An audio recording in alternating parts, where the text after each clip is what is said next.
takes votes and what postures you, we have a very important question from the audience about exactly that. Let's bring in Reverend Anthony Thompson, the pastor of the Holy Trinity Reformed Episcopal Church in Charleston. His wife, Myra, was one of the 9 killed in the shooting during a Bible study at Charleston's Emmanuel AME Church in June of 2015. Reverend, we're sorry for your loss. Thank you for being with us tonight.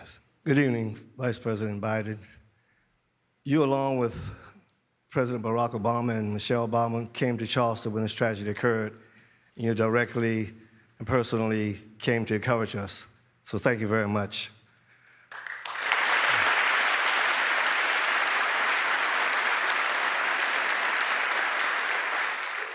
The Emmanuel 9 tragedy showed that Charleston is separated and divided by racism. Mayor Tecklenburg formed an advisory council of pastors with different denominations and faiths to focus on reconciliation and cross-cultural awareness. He demonstrated his faith in the decision-making of our city. My question is, what is your faith, and how would you use your faith in making decisions for our nation? Well, Reverend, I kind of know what it's like to lose family. And my heart goes out to you. As you may remember, after Barack and Michelle and I were there, and my family, I came back on that Sunday to regular service because I had just lost my son. And I wanted some hope because what you all did was astounding. I don't know if you all know this. All those who died were killed by this white supremacist. They forgave him. They forgave him. The ultimate act of Christian charity. They forgave him. And you know, Reverend, I'm not proselytizing. I happen to be a practicing Catholic. But I went back to the church because I found, particularly, the black church. In this case, it was an AME. It was not an Episcopal church. I found that there's that famous phrase from Kierkegaard, faith sees best in the dark. I find the one thing it gives me, and I'm not trying to proselytize, I'm not trying to convince you to share my religious views. But for me, it's important because it gives me some reason to have hope and purpose.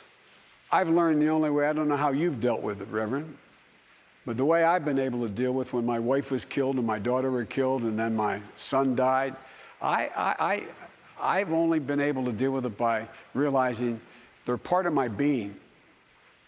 My son, Bo, is my soul. And what I found was I had to find purpose. Purpose. And what was the purpose?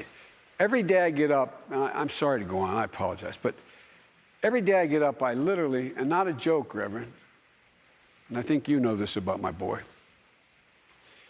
that I ask myself, I hope he's proud of me today, because he asked me when he was dying, promise me, Dad, promise me, Dad, promise me. He said, I know no one loves me more than you do, Dad, but promise me you'll stay engaged. He knew I'd take care of the family, but he worried what I would do is I would pull back and go into a shell and not do all the things I've done before. It took a long time for me to get to the point to realize that that purpose is the thing that would save me. And it has. And every morning I get up and I say to myself, and I give you my word as a Biden, I hope he's proud of me. Hope he's proud of me. Because that's the thing that makes me move on. And the impact that loss had was astounding. And it had to be for you. Remember afterwards when I went down the next day when I came in that Sunday, and Mary Riley asked me whether I'd go down into Reverend Pinckney's office. And one of the things that absolutely blew my mind was he had a picture of he and I on his desk because we had become friends, we become good acquaintances. And it moved me in a way that I couldn't quite explain. But what it did, it made me realize that, you know, to forgive is divine here. What you did, you changed. You brought down that Confederate flag. You're the ones who changed the attitude in this state in a way that was profound. And I think that's how it gets done. Pizza or salad? Which one do you think I'm having for dinner tonight?